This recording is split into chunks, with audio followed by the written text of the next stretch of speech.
Hola, contenta de estar de nuevo con todos ustedes en sus casas. Hoy vamos a hablar de un tema que a mí me preocupó en mi momento y es cómo lograr que los hijos tengan hábitos de estudios buenos. Porque es un problema cuando los chicos están en la escuela, los chicos y las chicas, los hijos y las hijas están en la escuela y a veces nos encontramos con esos muchachos difíciles para que hagan la tarea, difíciles para que se pongan a estudiar. Y dentro de todas mis funciones de madre, para mí esa fue una de las que me dio más problema. Pero tenemos una experta, a Daisy Vizcaíno, que enseña a los niños a estudiar, a desarrollar hábitos de estudio. Pero tú eres una joya. Qué pena que te encontré tarde. Cuéntame, ¿por qué es importante que los muchachos, los estudiantes tengan buenos hábitos de estudios? ¿Y qué es un hábito de estudios? Comenzando. Sí, bueno, hábito de estudio, vamos a decir en una situación normal, hábito de estudio es lo que el niño viene aprendiendo desde que inicia en la escuela, una cotidianidad de revisar todas las tardes su tarea, o de que el niño que tenga mucho ocio en su casa no solamente vea televisión, sino que pueda, no tiene tarea, pueda leer un cuento, pueda hacer un trabajo manual, el hábito de sentarse todas las tardes, porque eso a un niño pequeño de 5 años le va ayudando a crearlo.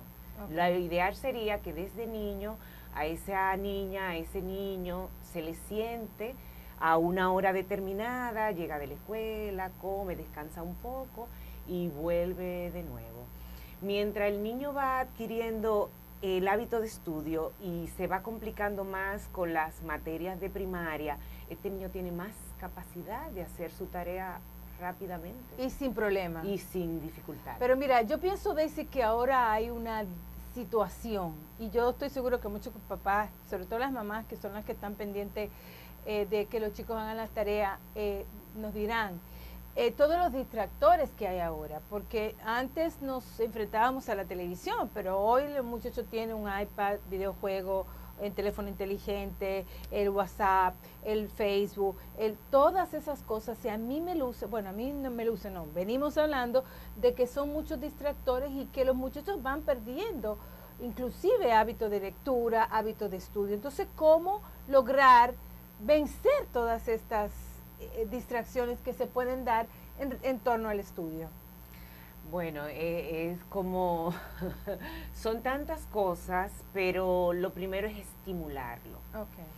Primero es que yo quiero sacar que mi niño sea o mi niña cuando sea grande. Okay. Es decir, tengo que tener un perfil.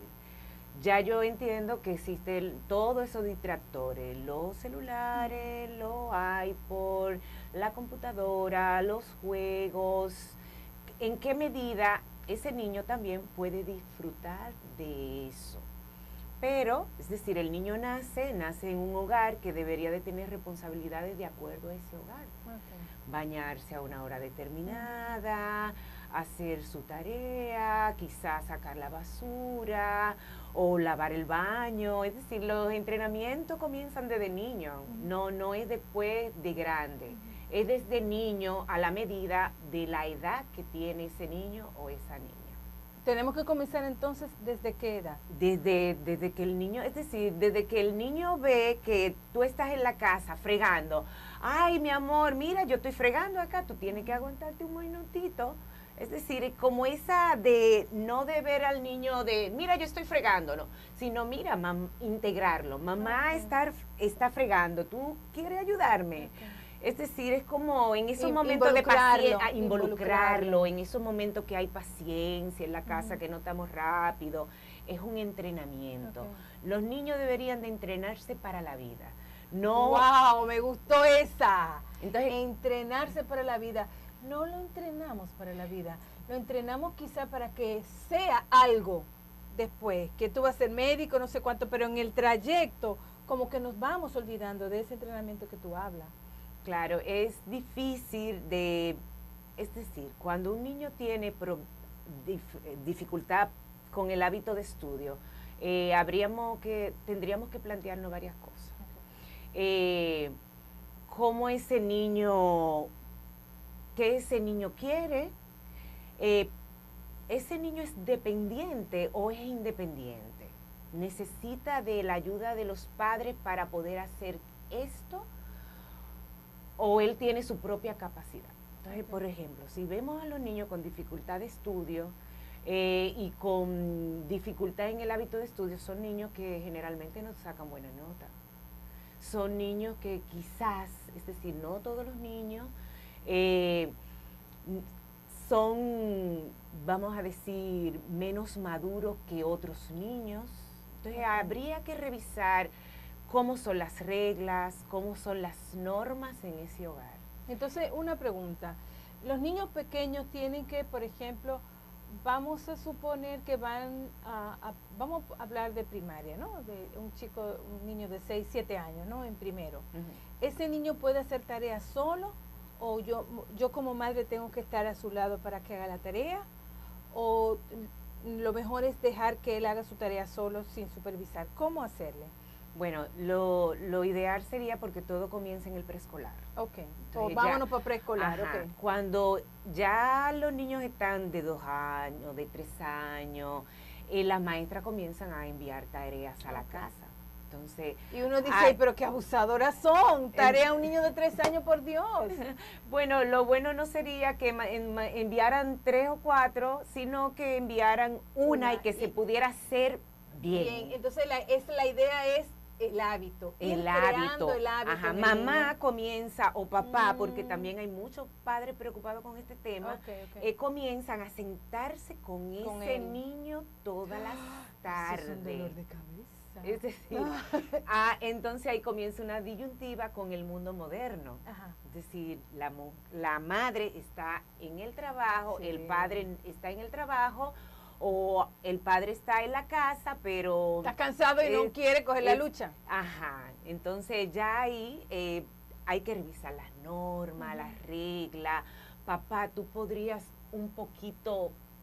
poner un poquito de esfuerzo, porque el tema de hábito de estudio al final es una situación familiar, se convierte en algo familiar. Sí, claro. El niño hay que ponerle un profesor para tal materia porque él no logra hacerlo por él mismo. Estamos hablando del hábito de estudio de sentarse todos los días, pero hay que ver qué ese niño trae. Claro. Tú sabes estudiar, es decir, al niño, ¿cómo tú estudias? ¿Qué es lo que tú estudias? ¿Para qué tú quieres estudiar? ¿Qué tú entiendes en el futuro que tú vas a necesitar, que en este momento tú tienes que comenzar a trabajar? Entonces ahí entra lo que sería la secuencia, es decir, la sistematicidad de yo entender lo que tengo que hacer, porque después va a ser más fácil.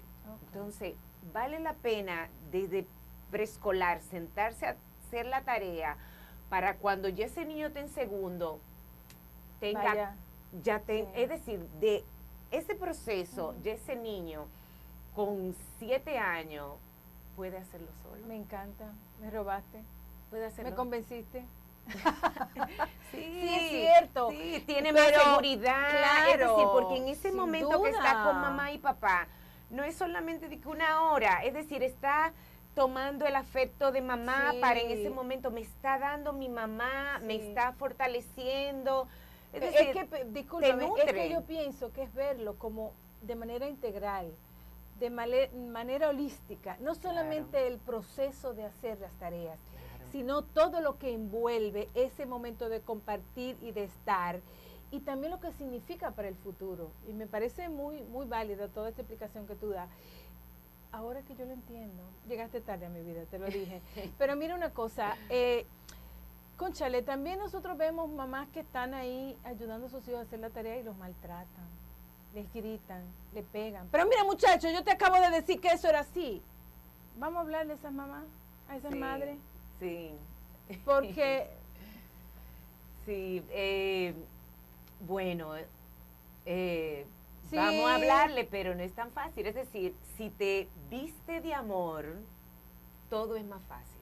Pero si tú tienes la incapacidad. Y si tienes la incapacidad y puedes buscar un orientador, es decir, se podría hacer muchas cosas. O el hermano mayor podría ayudar a sus hermanitos, o una vecina podría venir a ayudar a los niños, o es decir, o pueden juntar un grupo de niños y buscar una tutora especializada, porque vivimos en un país que no todo el mundo puede hacer eso. Y una sala de tarea también. Una sala de tarea donde se entienda qué es una sala de tarea. Sí, porque yo pienso que en la sala de tarea van a hacer tarea, pero lo que tú estás planteando de crear hábitos de estudio quizás no se logran.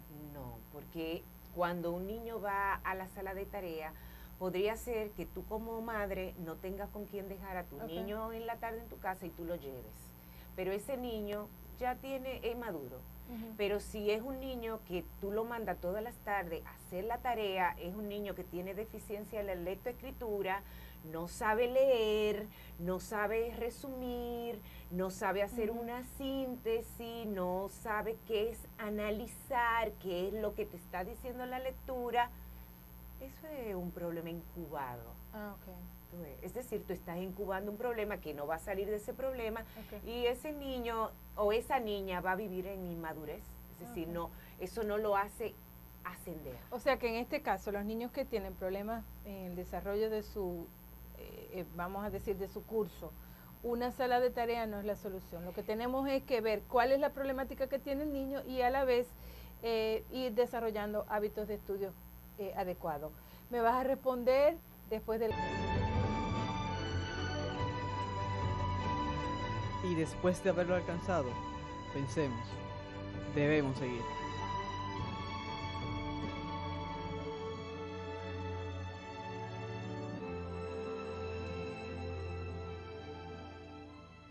Milex, alimenta tus sueños.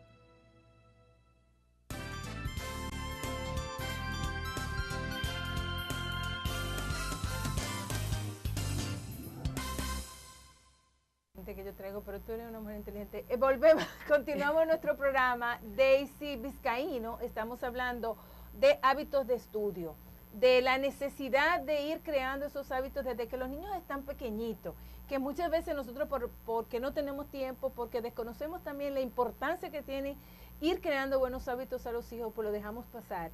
Y en ocasiones pudiéramos hacer de las tareas una batalla campal, como lo que pasa también con la comida. Cuando los niños no quieren comer, nosotros de adultos estamos forcejeando y eso pasa con las tareas. ¿Cómo lograr que los niños vayan adquiriendo técnicas para estudiar? Eso no se enseña en la escuela.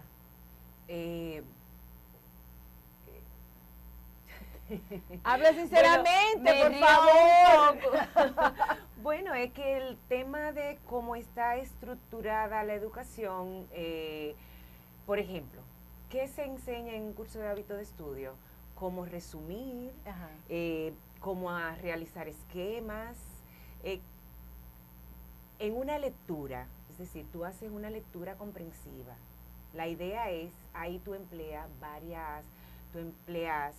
tus sentidos, la vista, el oído y el tacto. Es decir, para un aprendizaje eficaz, esos tres conectados, la vista, el oído y la motora. Es decir, cuando tú escribes y lees, pero puede ser que tú leas esa lectura y tú no comprendas. Entonces, ¿qué le ocurre a ese niño que no puede hacer una comprensión? Es porque el niño es decir, desde la infancia, de sus primeros cursos, viene con algún retardo, o el niño viene con alguna negligencia porque la escuela no le dieron la información suficiente, porque no le desarrollaron su motora fina. Es decir, cuando un niño está apto para la lectoescritura, tiene que pararse hasta derecho. Es decir, tú le puedes ver en su semblante si el niño hasta su posición y cómo te habla, si es un niño maduro. Daisy, nosotros como padres desconocemos todo eso. Eso sería importante. Porque te digo, bueno, a veces yo revelo un poco mi vida en el programa, pero yo pienso que cuando uno tiene experiencia y la comparte en buena fe, en buena onda, ayuda a los padres. Pero yo tuve dificultades con mis hijos, con la grafía, o sea, tenía una disgrafía. Y llegó un momento en que mi hijo me lo querían reprobar porque escribía mal. Entonces decía, oye, pero mi hijo ha pasado todos estos años en este colegio, entonces, ¿qué ha pasado? ¿Por qué no se ha podido arreglar la escritura? De pronto también unos papás se gastan un dineral en buscarle tutorías a los hijos y muchas veces busca ayuda, pero desconoce todas estas informaciones que tú estás dando, lo que los niños necesitan para ir aprendiendo de una manera adecuada, ¿no? Sí, bueno, yo tuve un profesor, se llamaba Pedro Savage.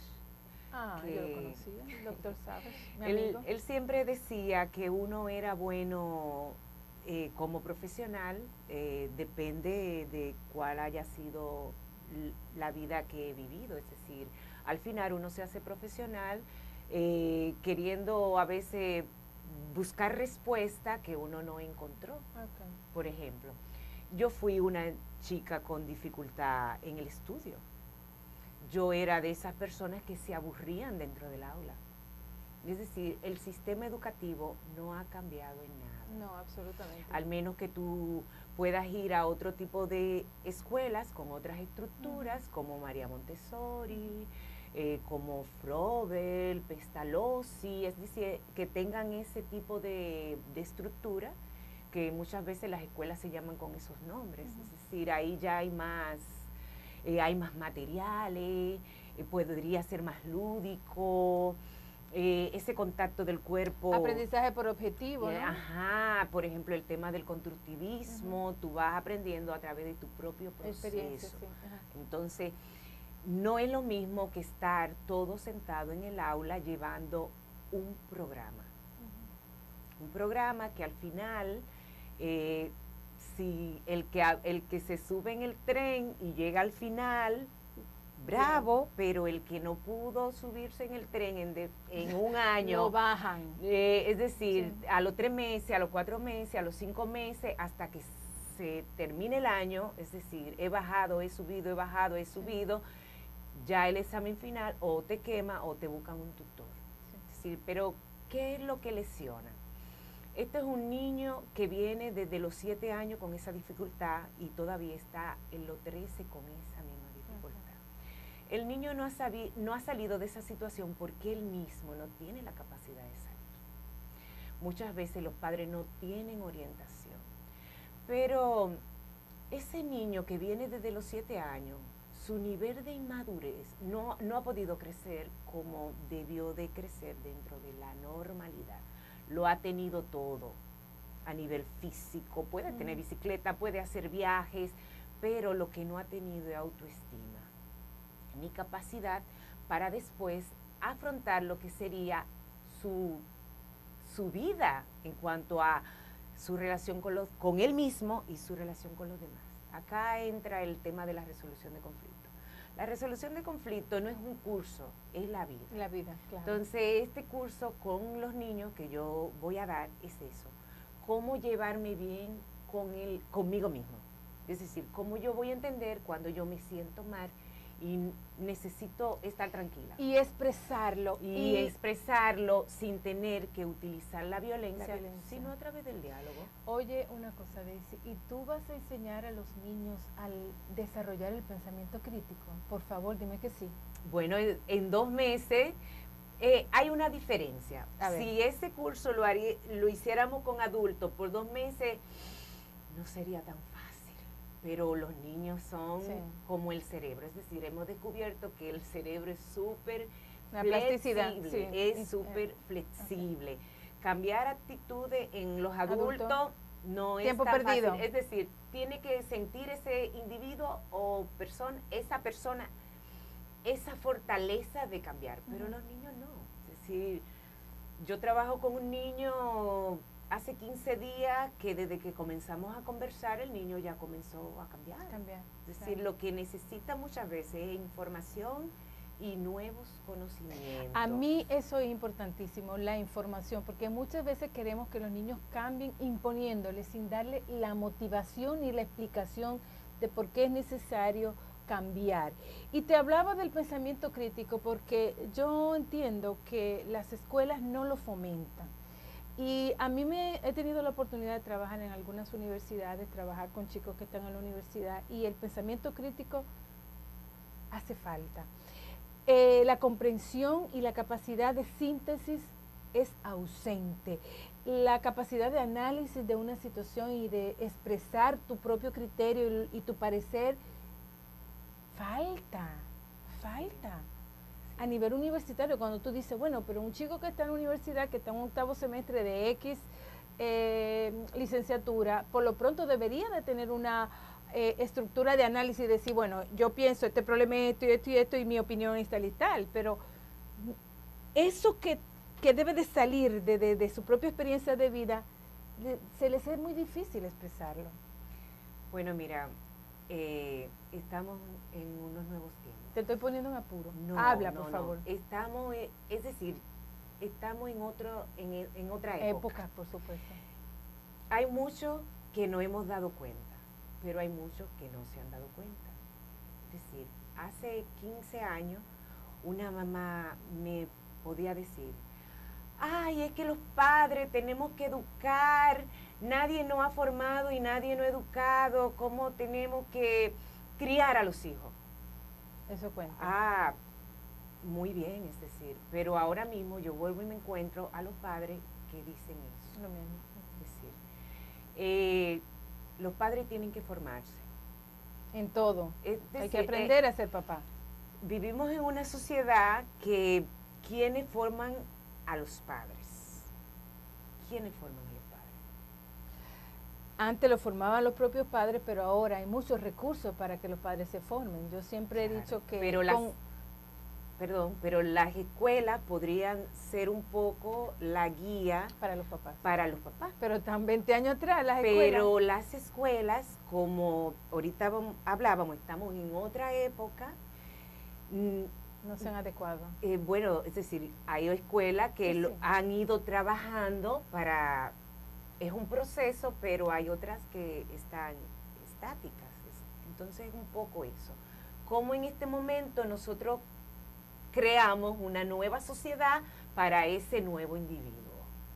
Porque es muy fácil decir, vamos a trabajar con los niños, que sean seres conscientes, críticos, que sepan lo que es ejercitar su voluntad y su esfuerzo para lograr cosas. Yo no puedo dar un curso de hábitos de estudio si yo no le digo al niño qué es la voluntad y qué es el esfuerzo para yo llegar a lograr lo que yo quiero. Entonces, en esta nueva época, es decir, mostrar eso, pero cuando tú me hablas de un ser crítico, es que un ser crítico es un todo. Sí. Es una persona educada, con valores, pero no valores de vamos a amarnos, sino que yo, conversando contigo, ya estamos teniendo un afecto que viene a través del respeto. Del respeto. Del respeto. Entonces, hay cierta moralidad natural.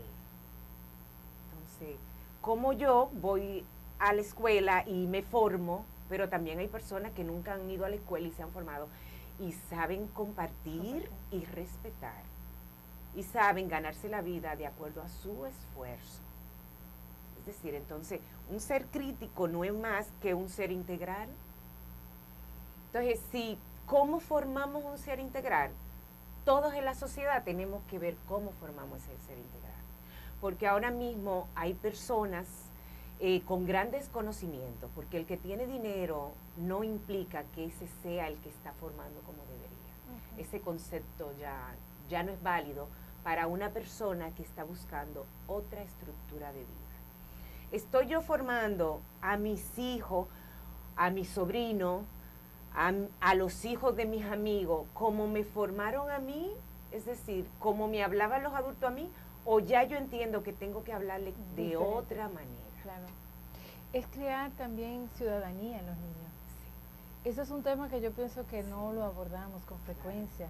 Reconocer los derechos que tienen los niños y ver a los niños como ciudadanos en formación y que nosotros tenemos que ir aportando esa ciudadanía para cambiar esta sociedad, porque hablando del respeto, hablando del derecho, del amor, estamos hablando de temas que sin duda van a cambiar al individuo y nos va a cambiar a la sociedad. Claro. Y que todo comienza por mí. Claro. Es decir, yo no puedo, si hoy yo no me siento bien y yo soy una persona con un carácter difícil, puedo ser una persona temperamental, puedo ser una persona que me influencian los problemas externos, que no me controlo, he adquirido una nueva voluntad donde mi relación con los demás no tenga nada que ver con cómo yo me siento en este momento, Claro. sino que yo tengo que respetar. Respetar, claro. Pero esto es una voluntad ciudadana, Sí. porque comenzar a formar a esos niños con esa cristicidad, como no hemos formado muchos, a una sociedad que en este momento está en un desnivel, donde la formación no es lo que está arriba, sino lo que está abajo. ¿Cómo vamos a poder equilibrar? Claro. Es decir, es eso.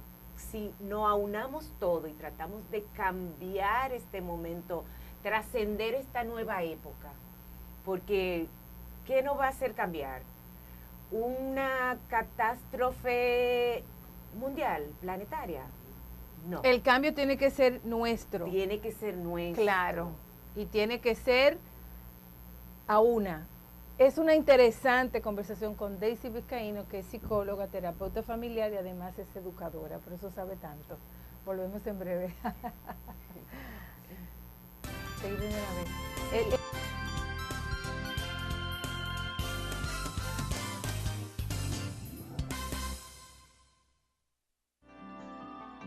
Soñar tiene sentido cuando lo hacemos con los pies sobre la tierra.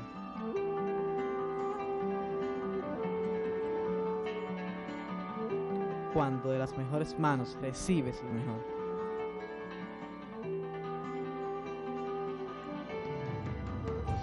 Tiene sentido cuando corremos tras un sueño e inspiramos a millones.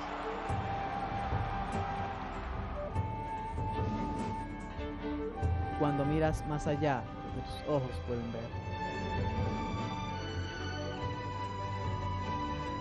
Y después de haberlo alcanzado, pensemos, debemos seguir.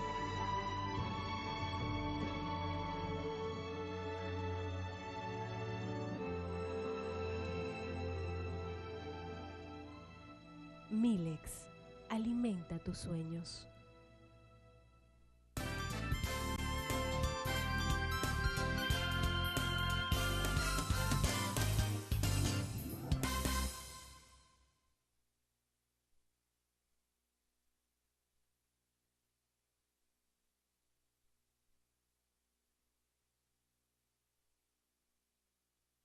Nuestro programa, estamos hablando con Daisy Vizcaíno, es psicóloga clínica, es terapeuta familiar y también es educadora, y hablamos sobre cómo desarrollar hábitos de estudios en nuestros hijos. Mira, es una interesante conversación porque yo pienso que sin duda el reto de la transformación de la educación, del sistema educativo, es inminente, tiene que serlo, aunque nosotros estamos hablando de calidad, que estamos hablando de que en nuestro sistema educativo público ya hay quizás tiene un mejor presupuesto, pero yo pienso que eso es en términos globales, pero yo pienso que el meollo de la educación que estamos ofreciendo, tanto en los colegios, en las escuelas públicas como en muchos de los colegios privados, no está adecuada a los tiempos, como tú has estado planteando, de desarrollar un ser integral, una educación holística, de ir desarrollando ciudadanía, de reconocer a los niños como sujetos de derecho y de que ellos esos derechos lo puedan disfrutar. Pero eso es un reto para la sociedad. Claro, mira, hay algo clave. Yo he visto a muchos padres, causa mucho dolor, porque he visto muchos padres y a muchas abuelas que ya tienen hijos grandes, sufrir porque ellos dicen, pero es que yo le eduqué de esta manera, en esta manera, pero él no, o ella no, nada de lo que yo le eduqué. Entonces, es decir, no llegó, ella no ve lo que ella visualizó, quizá no tuvo relación con esa educación que ella dio. Es decir, como padres hay que enfocar qué tipo de niño yo quiero formar. Es decir, si tú no le das afecto, si tú no le muestras el camino a través de instrucción, es muy difícil que ese niño llegue a donde tú quieres. Es lo mismo que ocurre en la sociedad. ¿Qué tipo de ser humano estamos formando? ¿Qué tipo de ser humano? Es decir, hace 30 años, ¿cuál es el tipo de ser humano que se comenzó a formar hace 30 años y ahora quién es ese individuo? Eso es lo que queremos formar. Llena las expectativas de lo que fue esos 10 años, 30 años de estudio. Pues lo que tenemos que averiguar es cómo debemos de hacerlo, cómo podemos hacerlo. Para ir creando ese ciudadano, ese profesional, ese ser humano dentro, vamos a poner, de 20 años. Claro. ¿Cómo va a estar la sociedad dentro de 20 años? Formar a los padres en cuanto a los maestros para que los niños puedan ser eso que siempre se ha visualizado, que no llegan. Pero yo pienso que es un desafío, porque fíjate una cosa, cuando nosotros hablamos de esto y vemos a nuestros hijos 10 años más adelante, el enfoque que nosotros damos es de un profesional. Es de un profesional. A veces lo más importante como ser humano, como ser integral, lo dejamos de lado. La emoción, o sea, los valores, la espiritualidad. La relación hacia afuera con los demás. Con los demás. Eso son, por ejemplo, en este momento es un profesional que, vamos a decir, muy bueno, pero en este momento es el ser humano que está subiendo su carro en las aceras, es la persona que está cruzando los semáforos violentamente. O es el hombre que agrede a su esposa. Claro, o es la mujer que agrede al hombre, es decir, sin buscar víctimas, es decir, es algo de todo. Ven acá, un poco para redondear esto, porque tú quieres hablar sobre un taller que tú vas a hacer de hábitos de estudio. Y con todo lo que hemos hablado, esos chiquitos van a aprender, y chiquitos, yo hablo chiquitos porque pienso que va a ser de niños pequeños, pero podríamos ir colocando de todo esto de lo que hemos estado hablando en ese taller, en ese desarrollo de hábitos de estudio. Mira, el curso es de niños de 7 años a 14 años. Ay, qué chévere. Es decir, una edad es un trabajo individualizado y colectivo. Y el niño va a trabajar. Es decir, el niño va a trabajar didácticamente, lúdicamente, porque es decir, así es que se va aprendiendo. A motivarlo, a estimularlo. Y lo que hablábamos ahorita, darle información y conocimiento. La diferencia de información y conocimiento, ¿cuál es? Bueno, que cuando tú eres un ser humano, que tú estás consciente, vamos a decir, el hábito de estudio me sirve para el futuro, yo puedo lograr tal meta, es decir, es lo que es que el hábito de estudio es tantas cosas, es decir, porque es una forma de cómo organizarme. Mi tiempo, claro. Mi tiempo y mi vida. Es decir, yo, desde mi ropa, a guardar mis cosas, a cuidar lo mío, mis útiles, mi camisa, mi mochila. Hay muchos niños que andan arrastrando y tirándola. Es decir, mi conciencia de cuidar el esfuerzo de mis padres. Es decir, es un todo. Entonces el curso es para ser humano, es un curso integral, es un curso donde vamos a hablar no vamos a hablar de los valores, sino que vamos a vivir de los valores, del respeto de los demás. Cuando yo te respeto a ti, yo me siento mejor conmigo misma. Y como cuando me siento que no puedo interactuar, como también ser consciente de mí misma. Entonces va a tener planeación, organización, cómo organizo mi tiempo libre. A medida que yo voy estudiando, porque ya tengo un hábito, tengo que estudiar menos. Porque ya voy a saber utilizar lo visual. Hay diferentes formas de aprender. Ahorita lo hablábamos. Desde que tú ves, es lo que utilizan en la publicidad, fotografías, metamensajes, es decir, cómo todo eso yo puedo ayudarme a estudiar, es decir, yo puedo leer, pero al mismo tiempo el visualizar me da otra comprensión y me va fortaleciendo ese punto. Es decir, cómo utilizar todo lo que la naturaleza me ha dado, porque es algo que viene del cerebro. No es solamente es decir, copie, resuma, es utilizar todos los sentidos para el aprendizaje. Y a los niños, una de los primeros que yo les voy a hablar, a conversar, es del cerebro. Cómo aprende el cerebro y cómo él, ya sabiendo lo que tiene, él puede sacar provecho. ¿Qué niños se benefician de este curso? Va dirigido para niños particulares, ya tú hablabas de la edad, de 7 a 14 años, pero algún tipo, alguna situación por la que este chico o esta chica esté pasando, que un papá pueda decir, este curso, va a poder ayudar a mi hijo. Claro que sí, porque por ejemplo vamos a trabajar ejercicio de memoria. Es decir, tanto visual como también con el cuerpo, un poco lo que le llaman kinestésica, un poco lo que es kinestésico, pero también lo que le están llamando ahora como la gimnasia cerebral, es decir, vamos a tratar de organizar un poco ese cerebro, es decir, no solamente organizar el cerebro para que funcione en sus tareas de su casa y de la escuela, sino para que él comience a organizar ese cerebro, que mucho comenzamos a organizarlo a los 35 años. Me gusta esa terminología, gimnasia del cerebro. Eso es lo que el cerebro comienza a hacer pesas, ejercicio. No, broma.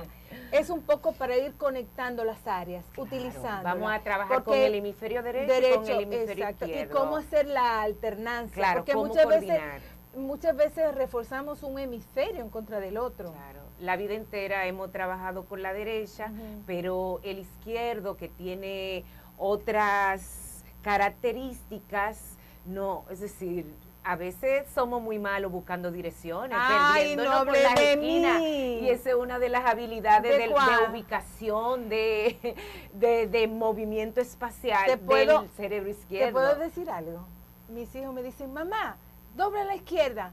Y yo doblo a la derecha. Y me dice, no, es para tu otra izquierda.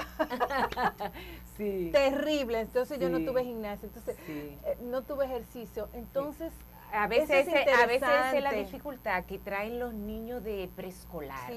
No saben su propia ubicación dentro del contexto, del espacio. ¿Y por qué esto es importante? A mí me parece muy interesante porque tengo un libro ahí que se llama El cerebro del niño y habla justamente de eso. Cómo inclusive conductas desadaptadas de los niños podemos mejorarla por la alternancia del cerebro. Cómo lograr que entre, en vez de estar el izquierdo, vaya entonces hacia el cerebro derecho. Me encanta esta conversación. Tú vas a tener que volver. Okay. Bueno, ya para finalizar, las fechas del curso, cuándo, cómo tener acceso a él, cuánto va a durar y tus datos. Bueno, en este momento en el Arte de Vivir, ya... va a ser, tiene una duración de 2 meses. De 2 meses, sí. Okay. El curso va a constar de 8 semanas, 2 meses. Algunos me dicen, ay, ¿por qué tan largo? Tanto? Bueno, porque es que la conducta que esos niños nunca han tenido no se puede crear en una semana, en 2 semanas. Se necesita sistematicidad. Ajá, perfecto. Es decir, Yo sé que te va a ir muy bien y qué bueno Gracias. que hayamos podido hacer este programa porque a mí me parece que es un tema muy importante, muy interesante, que muchas veces los papás desconocemos sobre la importancia y sobre todo que tenemos otra visión del desarrollo del hábito de estudio. Mira como tú lo has visto desde una parte integral, diríamos holística, de cómo desarrollar estas distintas capacidades de nuestros hijos para hacerlo personas eficientes y realmente personas con un desarrollo integral. lo que llaman la inteligencia emocional. Emocional. Bueno, Daisy, gracias. Y en pantalla van a aparecer los detalles. Si tú quieres, puedes decir el número de teléfono. Ok, mi número de teléfono es 809-497-7047. Perfecto. Bueno, me ha encantado este programa. ¿Puedo decir el lugar donde voy a...? Claro, claro. Ok, en el arte de vivir, De vivir. tengo un curso y el próximo sábado, este sábado... El próximo sábado. perdón, en esta misma semana, Ok. el sábado, en el Museo del Hombre. Lo que pasa es que En la este programa mañana. nosotros lo pasamos los viernes en la noche y también lo subimos a YouTube, de manera que las fechas a veces no pueden No estar coordinan, actualizados, pero yo pero pienso que podríamos después... lo más importante es la información que hemos compartido contigo y por supuesto que sea exitoso el curso. Agradecemos a usted la atención y nos vemos la próxima semana. Ok, Se muchas portan gracias por bien. invitarme. Ok.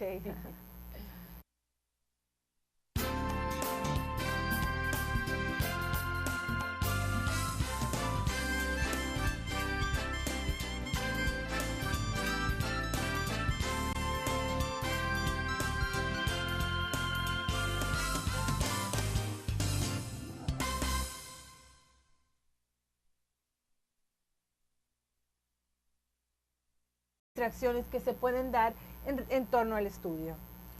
Bueno, es como, son tantas cosas, pero lo primero es estimularlo. Okay. Primero es que yo quiero sacar que mi niño sea o mi niña cuando sea grande. Okay. Es decir, tengo que tener un perfil. Ya yo entiendo que existen todos esos distractores, los celulares, los iPod, la computadora, los juegos. ¿En qué medida ese niño también puede disfrutar de eso? Pero, es decir, el niño nace en un hogar que debería de tener responsabilidades de acuerdo a ese hogar. Okay. Bañarse a una hora determinada, hacer su tarea, quizás complicando más con las materias de primaria.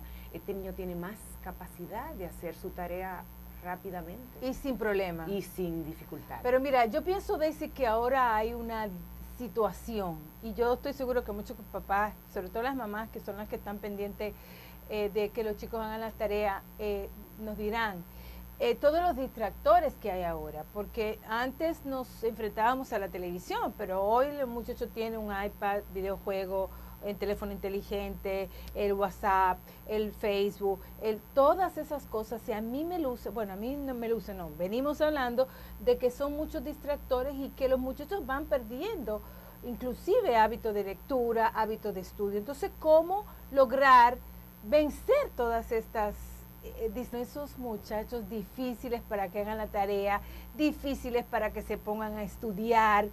Y dentro de todas mis funciones de madre, para mí esa fue una de las que me dio más problemas. Pero tenemos una experta, a Daisy Vizcaíno, que enseña a los niños a estudiar, a desarrollar hábitos de estudio. Pero tú eres una joya. Qué pena que te encontré tarde. Cuéntame, ¿por qué es importante que los muchachos, los estudiantes, tengan buenos hábitos de estudios? ¿Y qué es un hábito de estudios? Comenzando. Sí, bueno, hábito de estudio, vamos a decir en una situación normal. Hábito de estudio es lo que el niño viene aprendiendo desde que inicia en la escuela, una cotidianidad de revisar todas las tardes su tarea, o de que el niño que tenga mucho ocio en su casa no solamente vea televisión, sino que pueda, no tiene tarea, pueda leer un cuento, pueda hacer un trabajo manual, el hábito de sentarse todas las tardes, porque eso a un niño pequeño de 5 años le va ayudando a crearlo. Ok. Lo ideal sería que desde niño a esa niña, a ese niño, se le siente a una hora determinada, llega de la escuela, come, descansa un poco y vuelve de nuevo. Mientras el niño va adquiriendo el hábito de estudio y se va.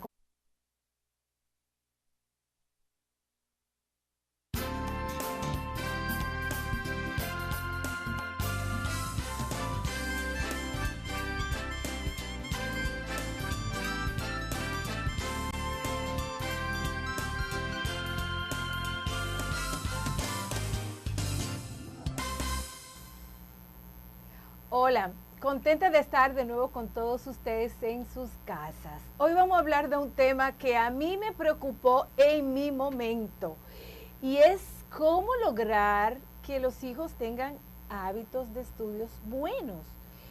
Porque es un problema cuando los chicos están en la escuela, los chicos y las chicas, los hijos y las hijas están en la escuela y a veces nos encontramos con